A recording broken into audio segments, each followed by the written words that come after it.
निलंबन गावातील भैरवनाथ मंदिरामध्ये आहोत। या ठिकाणी जर आपण पाहिलं तर अनेक वर्षापासून या दिंडी बीड जिल्ह्यातील माजलगाव तालुक्यातील तेलगावच्या परिसरातील ही दिंडी आहे। अनेक वारकरी या ठिकाणी सहभागी होतात। आता दुपारचा टाईम आहे, त्यांनी जेवण वगैरे त्यांचं झालेलं आहे आणि आरामाचा टाईम आहे, परंतु त्यांना या पालखीबद्दल काय वाटतं आहे आपण त्यांच्याकडून जाणून घेणार आहोत। विष्णू निवृत्ती तांदळे, तेलगाव खुर्द, तालुका माजलगाव, जिल्हा बीड हे तुकाराम महाराजाच्या रथामागे 11 नंबर दिंडी आहे आणि 20 वर्षापासून भैरवनाथ मंदिरात येत आहे आणि इथं सेवा चांगली होत आहे 20 वर्षापासून आणि रोजचे कार्यक्रम होत आहेत इथं। पंक्ती 3 दरवर्षी इथं पंक्ती असतात, संध्याकाळी एक, दुपारी एक आणि चांगली सोय करते भैरवनाथ। या भैरवनाथ मंदिरामध्ये या भागातील सामाजिक कार्यकर्ते आणि आमचेही मार्गदर्शक बाळासाहेब रानोडे आणि त्यांच्या सर्व सहकाऱ्यांच्या माध्यमातून या ठिकाणी या दिंडीसाठी पंक्तीचा कार्यक्रम होत असतो। आपण आता उद्या आपण निघणार आहोत, त्याविषयी तुम्हाला पुढच्या प्रवासाविषयी काय सांगाल? उद्या सकाळी 4 वाजता इथून निघणार आहे आणि हडपसरवर एकादशीची पंगत असते, तिथून पुन्हा दोन्ही काळभोरला मुक्काम असतो। या दिंडीमध्ये वारकऱ्यांची चांगली सोय व्यवस्था होते आणि रस्त्याचा चालण्याचा उपक्रम म्हणजे सकाळी काकडा होतो, 5 वाजता हरिपाठ होतो, दुपारी भजन होतात आणि वेळेवर पंक्तीचं नियोजन होतं आहे आणि आम्हाला आनंदमय वातावरण असते। आमची एक दिवाळी असल्यासारखी आम्ही समजत होती त्या हे महिनाभर ठरवून निघताना आम्ही आनंदाच्या उत्सवात 1 महिन्यापासून नाद लावतो किंवा चला आता आपला सोहळा आहे या निमित्ताने आम्ही इथे येतो आणि कार्यक्रम। रामकृष्ण हरी, तुम्ही जे विचारला प्रश्न आहे तो शब्दात सांगता योग्य नाही, कारण हा सुख सोहळा स्वर्गी नाही असं ते म्हणतात आणि ते आम्हाला अनुभवायला भेटतो नाही का। हा सुख सोहळा कुठं नाही, स्वर्गातही नाही असा सुख सोहळा आहे हा, की आम्ही तो अनुभवतो रोज असणारा नामाचा असणारा जो आनंद आम्हाला येतो।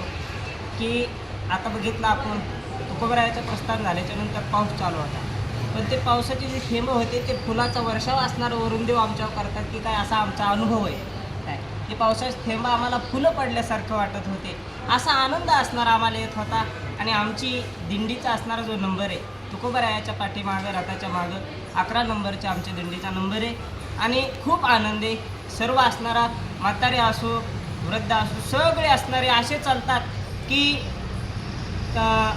खूपच आनंदात चालतात, शब्दात सांगता येणार नाही। सर्व आनंदात असतात आणि आनंदातच ही वारी, आनंदाची वारी आनंदात चालू आहे। वारायण शिवाजी महाराज मुरकुटे वारीमध्ये चलतो 11 नंबर दिंडीला।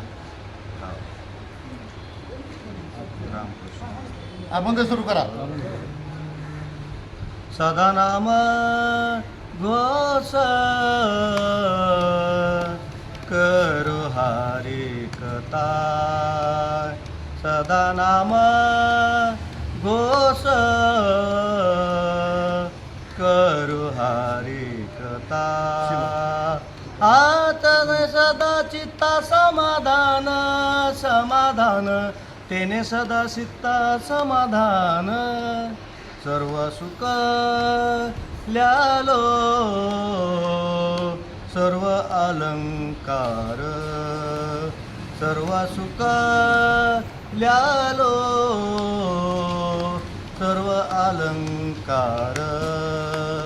तुका म्हणे आम्ही झालो अग्निरूप, तुका म्हणे आम्ही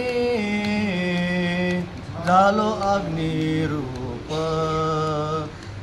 लागोने दीपाप पुण्य अंग लागोने दीपाप पुण्य अंग।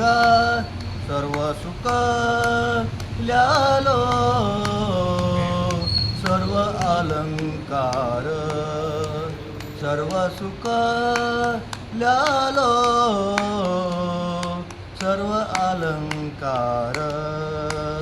आनंद निर्भर डुलत सो आनंद निर्भर डुलत सो। सर्व सुख ल्यालो सर्व अलंकार सर्व सुख ल्यालो सर्व अलंकार. रामकृष्ण हरी. मी बाळासाहेब रानडे आपल्या आता पुण्यात आळंदीपासून पंढरपूरला जाणाऱ्या दिंडी या दिंडीमधून बीड येथील माजलगावची एक दिंडी संत तुकाराम महाराजांच्या पालखीमागे 11 नंबर दिंडीचा आहे. आणि ही दिंडी देहू येथून पंढरपूरपर्यंत जात असताना पुण्यामध्ये 2 दिवस मुक्काम असतो. तो 2 दिवस औंधगाव भैरवनाथ मंदिरामध्ये या ठिकाणी त्यांचा 2 दिवस मुक्काम या ठिकाणी असतो. तसेच गेले 20 वर्षापासून ही दिंडी औंधमध्ये येत असते आणि औंधचे समस्त ग्रामस्थ आम्ही सर्वजण माझे मित्रमंडळी कार्यकर्ते यांच्याकडून त्यांची सेवा केली जाते.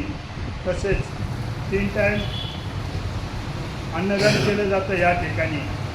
एक टाईम अमोल रानवडे, दुसऱ्यांदा विकास शिंदे आणि तिसऱ्यांदा मी स्वतः व माझी फॅमिली रानवडे परिवाराच्या वतीने या ठिकाणी अन्नदान सेवा दिली जाते. तसेच वारकरी औंधमध्ये आले की वातावरण सगळं वेगळं होतं. असं वाटतं की बाबा आज आपण खरंच वारी संघ जावं असं वाटतं या ठिकाणी. आणि आनंद दिवस जातो इथं 2 दिवस.